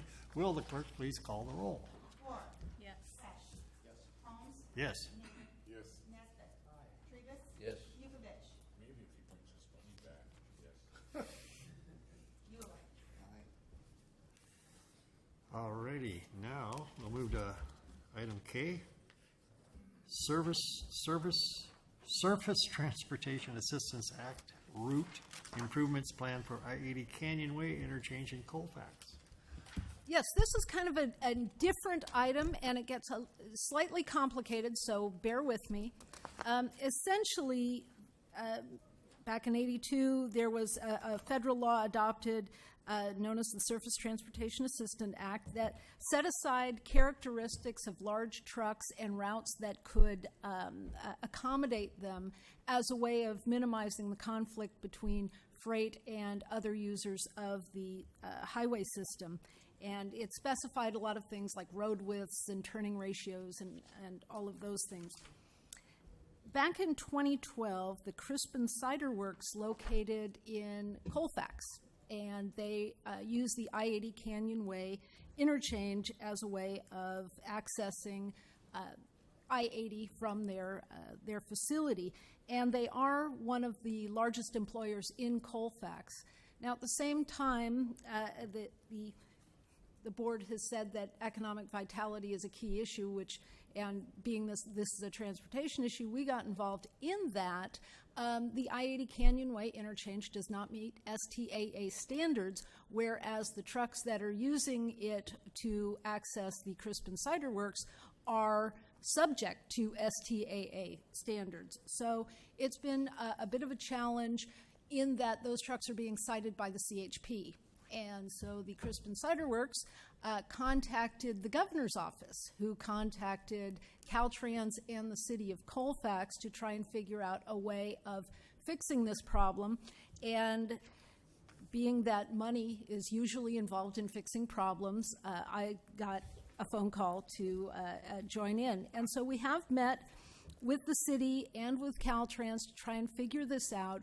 We've looked at a lot of alternatives of a way of making this what's known as an STAA route, and we've whittled it down to a project cost of about $1.3 million. The question then is, where do you get the money? The city of Colfax doesn't have the money. Caltrans has some what they call minor money that the district has. They're willing to really, it's really more, in this instance, more in the way of in-kind, in doing some of the pre-construction work and oversight that would be needed for the project. So we're short about $1 million. And usually a project like this, you might use the Regional Transportation Improvement Program, or the RTIP dollars that are our county share of the State Transportation Improvement Program. But as those of you who've been on the board a while know that we used up our future dollars of those on the Lincoln Bypass, and at the moment we still owe about $45 million by 2018-19. I think we're down to a little under $38 million. So this is a funding source that's very we've gone to that well. However, with the governor's interest in this, there is a possibility that the California Transportation Commission might be more amenable to $1 million in the State Transportation Improvement Program. Is not in a relative sense, it's not a lot of money, but it makes a big difference in terms of the city of Colfax and of this economic development issue. So what is being recommended is that we move forward with this idea of presenting a package to the governor's office of a cost, scope, and schedule for these improvements, and a request for their support for what would be a future allocation of state transportation improvement dollars for this project. In order to do that, we need to develop that cost scope and schedule known as a project study report. And this would be a very, very, very abbreviated version of that we believe we can put together for about $11,000 because of the work that Caltrans has already done. And staff is also recommending that we amend our agency budget to allocate that $11,000 to do that preliminary work and then get the board's support of the idea of programming that $1 million in the State Transportation Improvement Program, and then forward this package over to the governor's office and see if we can make this happen. So with that, I'm happy to answer any questions. Any questions? Director Euler. So, under the background, you've identified that state and federal law designate the routes on which the large trucks can operate, and then you go on to list some of the criteria. Is it purely objective criteria that designate these routes, or is there any subjective criteria? To my knowledge, it is objective criteria, but it is applied to the particular circumstance and the of that interchange. And there is no avenue for appeal of that designation to provide an exemption based on local economic need, anything along those lines? Not to my knowledge.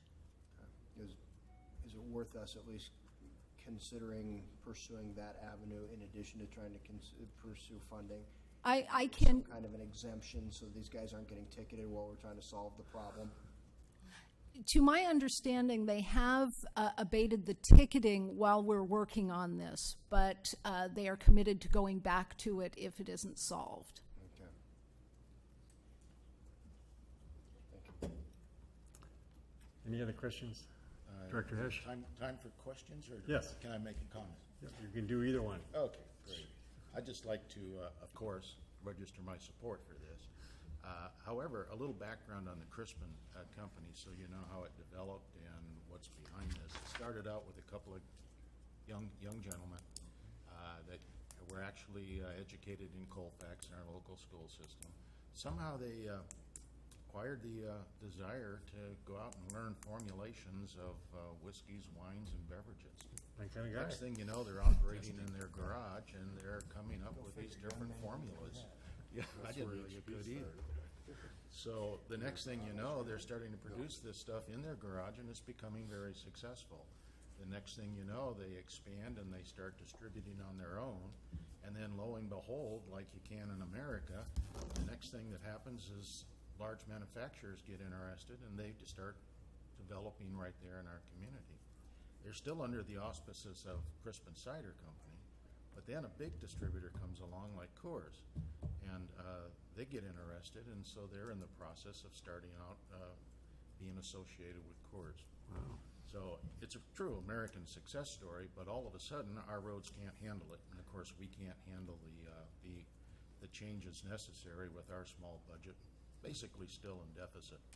So that's why it has evolved to this point, and I would just appreciate any favorable vote possible.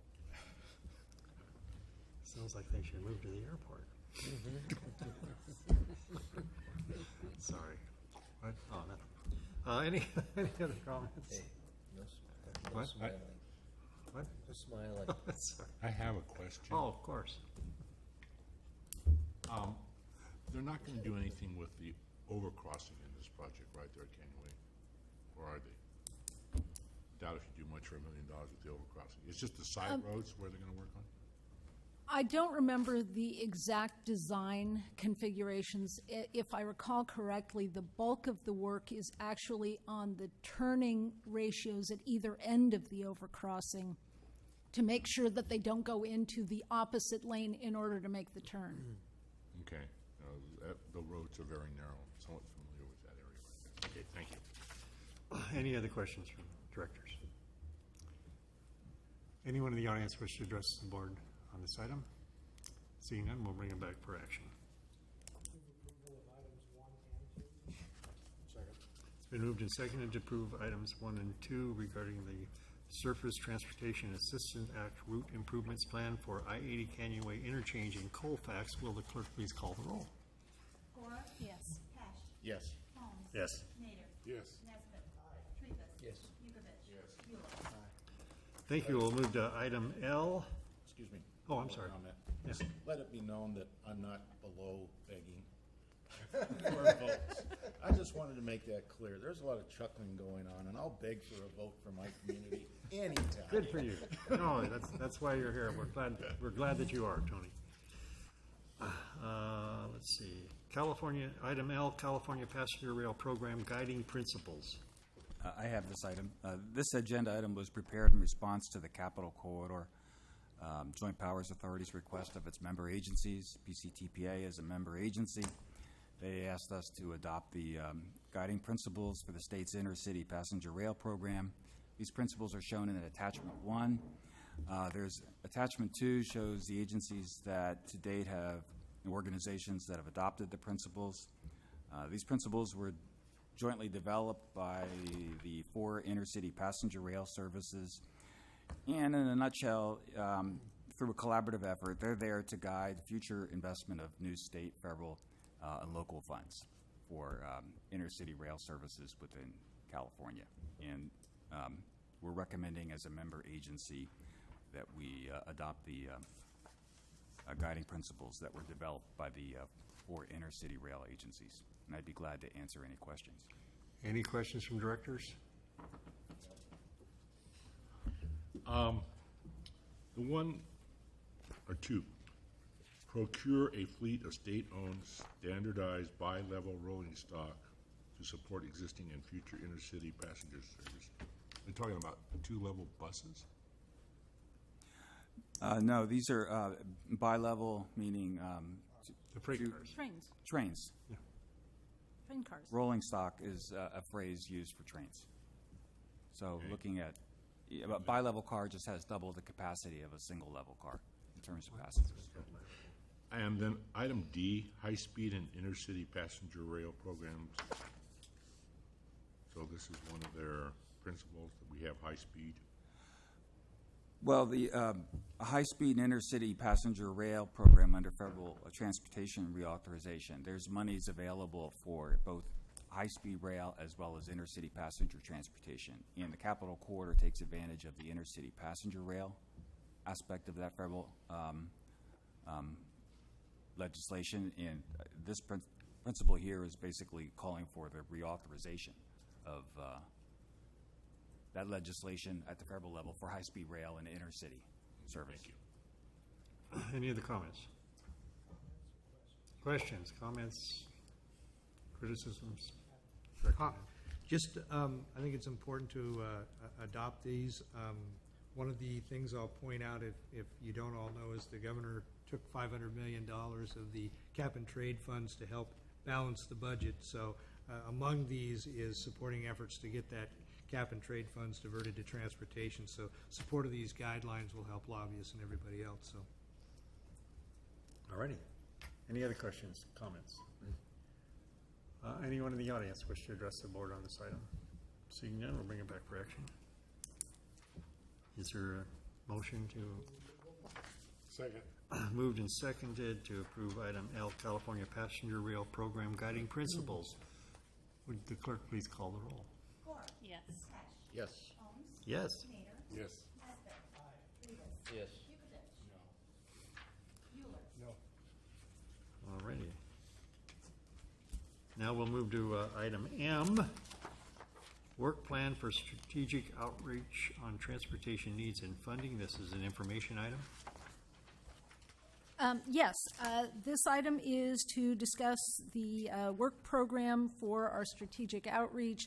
As the board is painfully aware, our transportation needs far outstrip our ability to fund them, and so we have a longstanding effort to try and true those up. And one of the things that we have found in our efforts over the past year with our funding strategy steering committee being re-engaged in 2013 is that there really isn't sufficient public awareness of the issues of transportation and how that connects with our long-term economic vitality.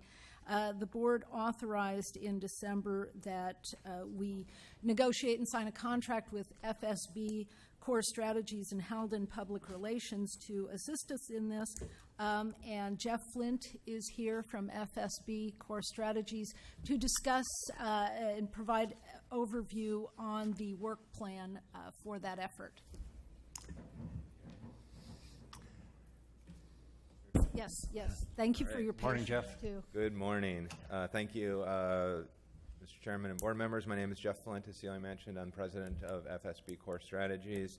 My business partner and co-manager of this effort is Christy Babb here, and I think a lot of you also know Bill Halden with Halden Public Relations, who's also working with us on this project. We're obviously honored to be selected by you on this important project. We think it's really about the future of Placer County. Celia is going to become a robot in stating over the next couple of years. This is about our future economic development. It's about job and business opportunities, and it's about preserving quality of life in the county. We've established a work plan with Celia that I believe is in your packets, and over the next 6 months, we're going to start to tell the connection of transportation infrastructure to quality of life and economic development, the growth that's coming to Placer County, the transportation investments that we need to keep us all moving, how much money is available for these improvements, and sadly, as mentioned, the lack of availability to pay for that and the gap in what that means. In the initial months, the outreach program is largely focused on key stakeholders, elected officials, key business and community leaders, and the like, and I would be remiss in not mentioning that that includes all of you. Obviously, we don't need to educate you about the needs that Placer County faces from a transportation funding standpoint. What we hope to talk to you about when we call all of you to sit down is to maybe a personal pledge to make this a priority of ours. We all know that you have a lot of demands on your time. You represent different constituencies and different roles. We believe that it's a priority for the leaders in this community to start to talk about this as one of the real challenges to our growth and to our future. So we'll be asking to sit down with all of you and hope that we can count on you to be a big part of this program and educating people about the need. In addition to you, we're in the process of creating hopefully a large stakeholder outreach database of people that we intend to meet with.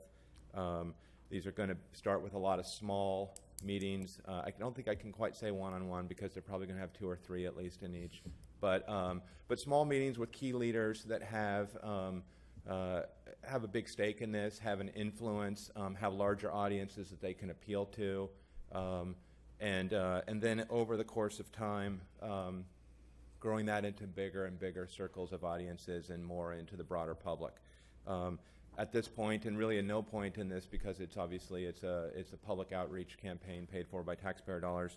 At no point in this is we're going to be advocating for any solution. What we're going to be doing is educating, making people aware, making people understand the gap and what the impacts in that gap are, and providing them with a range of solutions and funding options that might be available, and hoping and trusting that they will make good decisions and make good use of the information that we bring to them. Really view this as broadening the conversation. I know when the folks that interviewed us when we were ultimately selected, we talked about asking people to start having the adult conversation in Placer County about what we need to do to preserve our quality of life, and really view that as kind of facilitating that.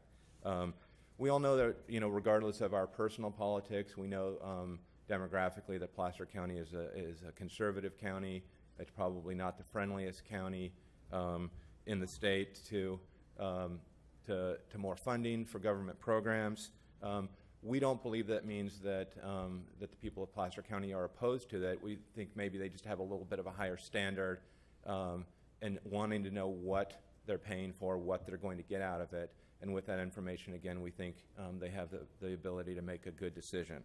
So if we show people the need, how it connects to their lives, show them the actual projects, and not in generically, but specifically, and how and a plan that shows that money will be spent as promised and efficiently, that they're open to those kinds of conversations. Now, fortunately, because of all of your leadership and Celia's creativity, PCTPA can show a very impressive track record as a good steward of the taxpayers' money, doing more with less, fixing the I-80 bottleneck, opening up the Lincoln bypass, really with no help, but really through just strong leadership and good creativity and strong financial management. And I think that's a big stepping point and starting point for this conversation is a proven track record of being successful with the limited funds available, and then launching into a conversation of imagining how much more we could do if we had a dedicated local stream of revenue to pay for these things.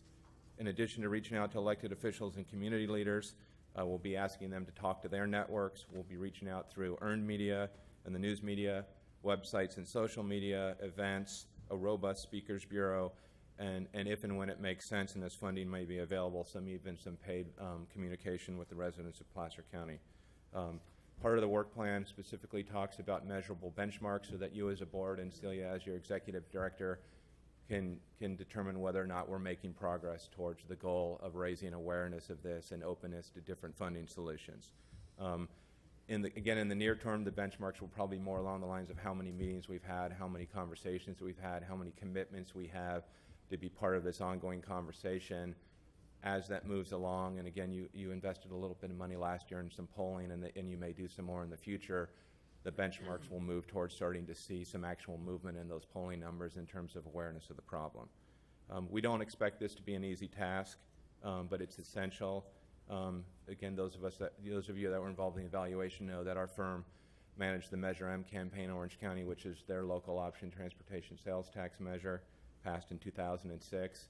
Orange County, like Placer County, is generally known as a conservative and skeptical about taxes kind of a county. We got a 70% vote in that county, and we did it with a plan that's very similar to this, a public outreach plan that educated voters about the need, about the projects that would be funded, and very strict programs in the measure that would be sure that the taxpayers would get what they were voting and paying for. We're just starting. It's a long road. It's been a longer road for all of you than it's been for us. We're confident that the investment you've made in this program and restarting it is one that will pay off for the betterment of Placer County. Again, the work plan is in your packets. Happy to answer any questions you have, any specifics about it. Christy and Bill are available as well to answer any questions, but we really just look forward to working with you. Thank you. Thank you. Any questions for Mr. Flint? Tony. Comments, questions? Yeah. Okay, just wanted to be sure. I represent a small rural community, and we are continually overlooked, so I'm kind of the one that wants to plant a seed in everybody's mind who is going to have an outreach. Yes. That collectively, I think the small rural communities can be targeted, and they represent a good voter pool. Now, you guys are the professionals, so you always yield to that. Right. And you have to devote your time to the most productive areas, so I appreciate that. But consider as a group the small rural communities and projects for them, I think can be beneficial, and that's my comment. It's a great comment, and I can tell you on these kinds of places, particularly in Placer County, there is no margin for error. So no community can be overlooked. You can't say that's a small community, so, and again, we're not talking about a vote here today, but if you're looking to the future, you can't say that's a community we really don't care what the voters there think because it's a small number. You get a lot of small numbers that don't get that 2/3 vote, and all of a sudden it doesn't matter if you get 70% or 80% in Roseville and Rockland and Lincoln because you ran up too many no votes in another part of the county. So we totally understand that. Thank you. Good question. I have a question. Yeah. Thanks. What are you attempting to do by forming all these little groups and then bigger groups and then bigger groups? What's the purpose? To say there's something we need in Placer County? Or I don't understand what the goal of forming the groups is at this point in time. Sure. I think it's, we know from the polling that you've already done and from our experience in working on these things that, and I think just the era we live in right now where people are generally a little bit more skeptical than they may have been in the past about government contributing to the solution rather than to the problem. So we know that there is a low awareness of the coming transportation needs for Placer County, and in that environment where there's a low awareness of the need, there's not any willingness to be part of the solution in terms of, potentially in the future voting for additional funding. We don't have a ton of money to be doing, taxpayer finance mailings out to the voters of Placer County every week saying, here's the need, here's the need, here's the need. So it has to be done in a very grassroots, small conversation kind of a program, at least at the early stages. And so our hope is that in the early stages, by meeting with people who are stakeholders and leaders in their communities and ask them to be part of starting to broaden that conversation and their circles of influence, without a lot of investment of public funds, we can start that grassroots conversation. I can give a personal example for me. In addition to being a business owner and a resident in Rockland, I'm also the chairman of the board and president of the Placer United Soccer Club. We have 800 families in our club, and they have to drag their kids to games all over the county and sometimes out of the county. They have to kids from school to training at night, and we train again all over the county. We're working with Stan to try to build a soccer complex in Lincoln. And I can tell you, it's hard to get home from work, grab my kids, run them to training. It might be in Roseville this night, Rockland this night, Lincoln the next night. And if you're trying to juggle that in a conversation, when is the 65 going to be backed up tonight or not? So if I was the recipient of one of these outreach and one of the persons that you're helping to facilitate it, I would say, let's go meet with the chairman of the soccer club and ask them to send out an email to the 800 families saying, if Placer County had a source of funding to widen the 65 freeway, you could guarantee that your kids to soccer practice on time. And you can make your kids play at school instead of having your spouse videotape it and watch it later that night. So that's the kind of conversations that we're looking to facilitate. Okay, thank you. Director Nesbitt. If I can help with an analogy, in Placer County, it's going to take a river at flood stage to get a tax passed for transportation. And that river is going to have to be fed by a lot of healthy creeks and streams. Right. And that's the analogy I have with the smaller That's groups. an outstanding analogy. We all have to put our oars in the water. Right. That's what you're saying. In Orange County, wasn't the main thing there, though, committed success library? Or help?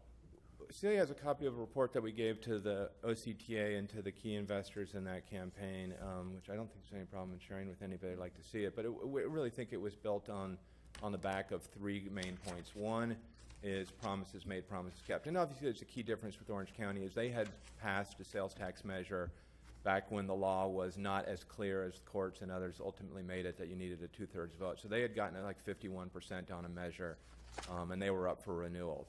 So they had a benefit which we have in a different way, promises made, promises kept. They could show that they delivered on the projects they promised with their original transportation sales tax. Number two, and this is critical and part of what we're working with Sealand right now, is a plan that is very specific and detailed on how the improvements in the plan will affect my commute. People are not interested in talking about a generic improvement in traffic. They're talking about how do I get to shopping, to work, again, to my kids' activities on a daily basis, and what is in it for me. It's a very personal decision. And then number three, you have to write controlling language into the ordinance that makes it clear and sets in stone that there is no bait and switch, because again, we talked about sort of the era of cynicism about government that we live in today. People want to see, like I said, etched in the stone tablets, you cannot say you're going to pay for widening the 65, and then as soon as we pass it, you're going to pay for some other project.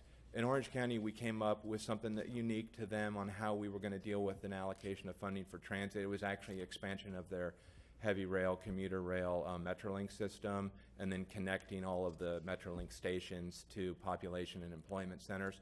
There'll be a different answer for Placer County on an allocation of funding for transit that makes sense for this community. Voters have interesting